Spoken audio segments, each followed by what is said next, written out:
છો બધા મજામાં? આજે ખાસા દિવસ પછી આપણો વિડીયો આવે છે યુટ્યુબમાં, અને બહુ ટાઈમ થઈ ગયો પછી નવો મૂકવું નથી અપડેટમાં લોંગ વિડીયોનો, એટલે આજે પણ મૂકવું છે. વાત એવી હતી આજનો દિવસ બહુ સારો છે. તમને ખબર હોય તો રક્ષાબંધન એટલે ભાઈ બહેનનો પવિત્ર તહેવાર. એ તહેવાર એટલે બધાને ખબર જ હશે કે એનું મહત્ત્વ શું છે, એની લાગણીઓ શું છે, એની ફિલિંગ્સ શું છે, એની ભાવનાઓ શું છે. આ તહેવાર એવો હોય છે કે એક ભાઈ અને એક બહેનનો હોય છે. એ આખું વર્ષ જે ભાઈની રાહ જોતી હોય બહેન, એ બહેન એટલે કે એનો સપોર્ટ સિસ્ટમ કહો, એનો બોન્ડ કહો, એનો વિશ્વાસ કહો, એની ભાવના કહો, એની શક્તિ કહો, અને એ બહેન માટે ભાઈની જે લાગણીઓ હોય એની કોઈ કિંમત ના હોય. એ પૈસામાં તોલી નહીં શકાતી, ને એ વસ્તુમાં તોલી શકાતી. એ સંબંધ અને બોન્ડિંગની નેચર જ કંઈ અલગ હોય છે. બસ તો એ મેસેજનો હું કંઈ વધારે ડિટેલ્સ જણાવવા નથી માગતો. તમને બધાને ખબર જ હશે કે આ પવિત્ર તહેવાર શેના માટે છે અને એનું બોન્ડિંગ શું છે, એનો વિશ્વાસ શું છે. બટ મારા મનની ફિલિંગ હું શેર કરવા માગું છું કે આ તહેવારનું મહત્ત્વ શું છે. હું તમને એક નાની સ્ટોરી બાબતે સમજાવીશ, એટલે વાત બાબતે તમને કહીશ કે એક પરિવાર હોય છે. એ પરિવારમાં ભાઈ હોય છે, એ ભાઈની એક બહેન હોય છે. હવે તમે મૂવી સ્ટાઇલમાં કહીશ તો બી નહીં મજા આવે, પણ એ ભાઈ બહેનનો રિશ્તો કેવો હોય છે જે એ લોકો નાનપણથી બહુ લડતા હોય છે. તમે જોજો દરેક ફેમિલીમાં જે બી ભાઈ બહેન હશે ને, એ લડ્યા ને એવું કદી બનશે નહીં. હતા ભાઈ બહેનમાં, એ જે ભાઈ બહેન હોય છે ને એ નાનપણમાં બહુ જ લડતા હોય છે. જેમ જેમ સમય જાય છે ત્યારે એ મોટા થતા જાય છે ને બંનેને ખબર પડતી જાય છે કે ના, અમારા બંને વચ્ચેનો બોન્ડિંગ શું છે. ને જ્યારે બહેનને લગ્ન થઈ જાય છે, બહેનની સગાઈ થઈ જાય છે, ત્યારે સૌથી વધુ દુઃખ કોને થાય છે? એ ભાઈને થાય છે.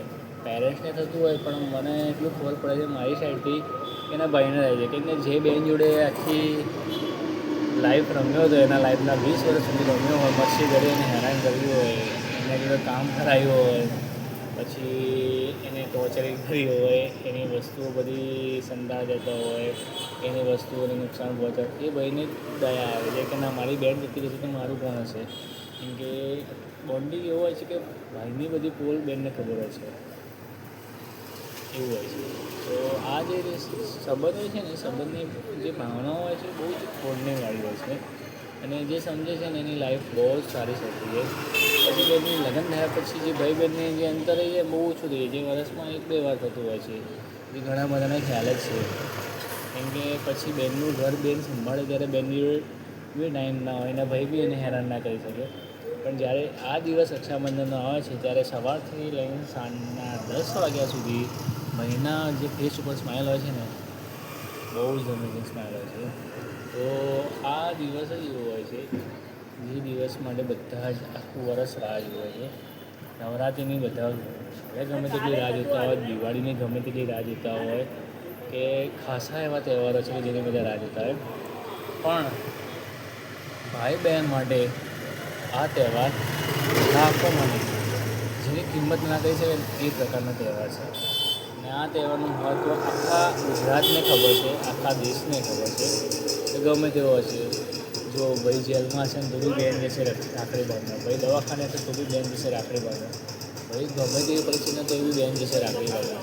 કેમ કે આ સંબંધ જ એવો છે કે આ સંબંધમાં ગમે તે ખૂણો હોય ને, એ દિવસે એને ટાઈમ કાઢવો પડશે. આ છે આપણો ના, એટલે થોડું ઘણું આવું બધું આવશે. કેમ કે હું દુકાને બેઠો છું તો થોડું ઘણું આવતું હોય તો ઠીક કરી દઈશું આપણે આ લાઈન. બટ વાત આપણે એવી હતી, હું સિમ્પલ એક નાની લાઈનમાં કહી દઈશ.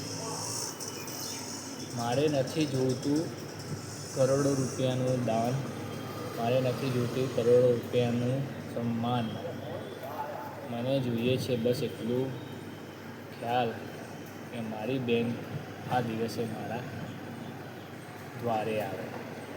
બસ આ જ મારી શાયરી છે, સિમ્પલ અને લોજિક શાયરીમાં શોર્ટ સિમ્પલ છે. કેમ કે મારે બીજું કશું નથી જોઈતું, મારે નથી રૂપિયા જોઈતા, નથી દોલત જોઈતી, નહીં માન સન્માન. બસ મારી બહેન મારા પારણે આવે, મારા પારણે એટલે મારા ઘરે આવે એ જ જોઈએ છે, બીજું મારે કશું નથી. બસ તો બધાને હેપી રક્ષાબંધન.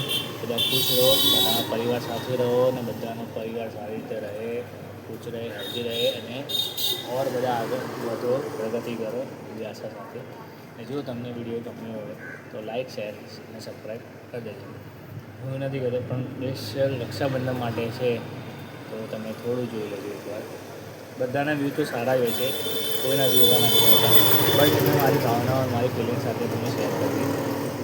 જય માતા.